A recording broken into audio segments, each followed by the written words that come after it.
And I just don't have anything else to share. But the last time he was on the Hill, he said the president was certainly familiar with what his son was going to say. I did say that, and what I'm saying today, that President Biden does not help him with his business deals, but he does help him skirt congressional subpoenas. That is not even true. That is a jump that is incredibly disingenuous in that question. What I will say to you, I am helping you out. I'm helping you out. I don't have anything else to share. Fox News' Peter Doocy questioning Karine Jean-Pierre on if there was any coordination between the President of the United States and his son yesterday as his son showed up to his own contempt hearing. This is just a wild ride, isn't it? The political scene and these days. What was Hunter Biden thinking? Is there any sort of legal advantage to be had by his actions yesterday? Let's get to our next guest. I got lots of questions for Andy McCarthy. He's a contributing editor at National Review. He's also a Fox News contributor and a former chief assistant U.S. attorney. Andy, thank you for coming back on with us. It's great to have you.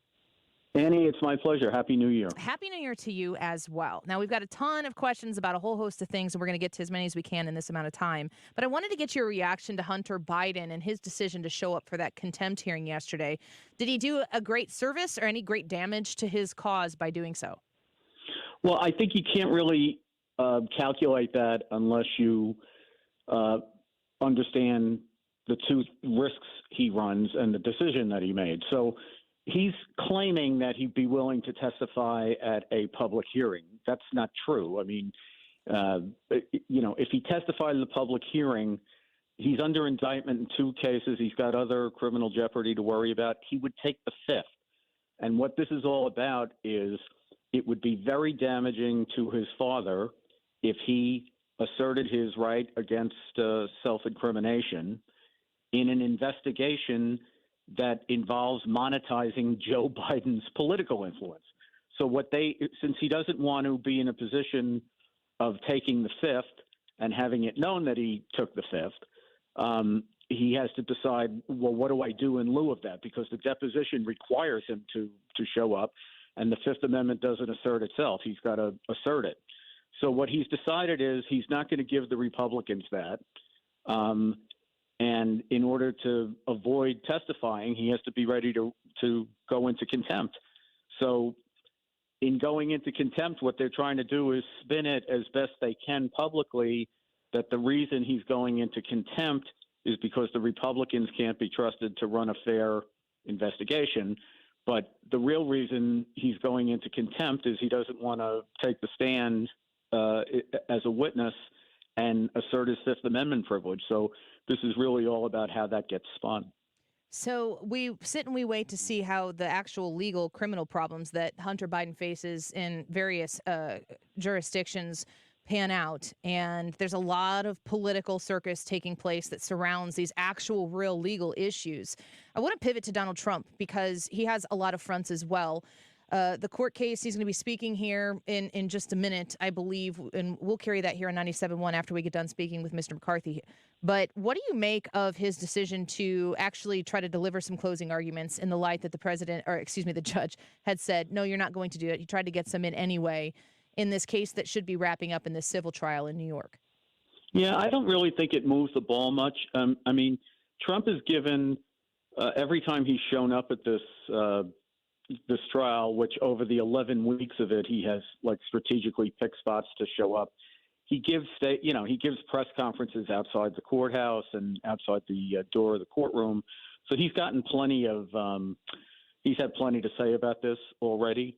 I think since it's a civil case, the judge doesn't really have to let anybody give a summation. He could tell the lawyers to, just give him a post-trial brief and then he'll decide what to do. It's a non-jury civil trial. So I don't think it's a big deal that he didn't allow him to testify. To give a summation. I think what he'd say is that, Trump didn't testify as he said he was going to at the end of the defense case, even though he did testify in the state's case. And the judge would say, look, if you wanted to say these things that you want to say in the summation, you should have taken the stand, said them under oath, and subjected yourself to cross-examination. So That's the legal argument, but I really think it makes a big deal of a difference. Another dramatic development this week in some of the legal challenges that Donald Trump is facing is the revelations about Fani Willis in Fulton County and some relationships that she's been maintaining and the benefit of those relationships financially to her. And also potential coordination. I think that's what's being alleged with the White House on these prosecutions. We see a lot of times what politicians want us to see. They're trying to frame the situation. Legally speaking, with your expertise, Andy McCarthy, what have you thought of the view coming out of the Fani Willis developments in Fulton County, Georgia? Well, the scandalous developments are very interesting, and I think they could be a big problem for the case. I happen to think the case is utter nonsense, and I think it's not just me saying so. She's pled 4 defendants out in the case. A couple of them are fairly prominent, and none of them has pled guilty to RICO. I mean, usually what you do as a prosecutor is the first couple of people who come in the door and agree to plead guilty and cooperate, you make them plead guilty to the main charge in the case. That way they get up in court and say, yes, there was a RICO conspiracy. I was in it. President Trump was in it. Here's what I did. Here's what he did. She's not doing that, right? Because she doesn't really have a crime. The RICO thing is just it's an incoherent mess. And now what we're seeing is she apparently, this is the allegation, hired this guy as a special prosecutor who she is allegedly having an affair with. And that detail is salacious but less relevant than the fact that she may have unlawfully hired him. In other words, she misrepresented that she wanted funds for COVID relief to deal with the COVID backlog of cases in her office. And she basically took money out of that to retain this guy who she's paid an extraordinary amount of money to. And then she goes off on vacations with him on the money that they're paying. So the idea is that she's derived benefit out of that. So that's what that's about. To me, that's the interesting part of it.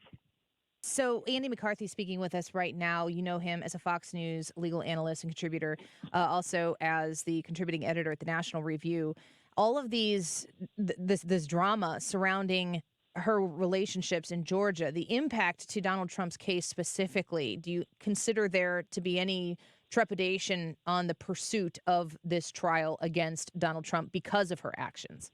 Yeah, well, I think that if there is illegitimacy, and again, this is just an allegation at this point, we don't know, right? But if there's illegitimacy in the appointment of this special prosecutor, if they didn't comply with law in the appointment, it's conceivable that there could be problems with the grand jury. There could be problems with the indictment on the basis of the instigation of the prosecution. But we're a ways away from that. I also think that, they're not in any big hurry to get this case underway. There's significant litigation about whether it'll get removed to federal court. And I'd be very surprised if former President Trump would face any trial in Atlanta this year prior to the election.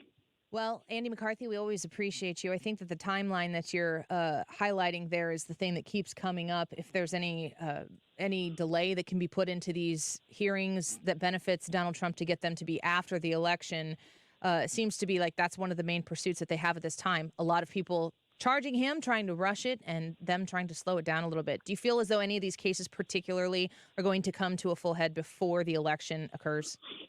Well, I think the prosecutor and the judge are trying very hard to get the Washington federal election interference case to trial. It's currently scheduled for trial March 4th. That date doesn't seem very realistic to me because not only is the case on appeal right now, because Trump is appealing the court's ruling that he doesn't have immunity from criminal prosecution, but I think more importantly, the Supreme Court has said that they're going to hear the obstruction case brought by a number of the January 6th riot defendants.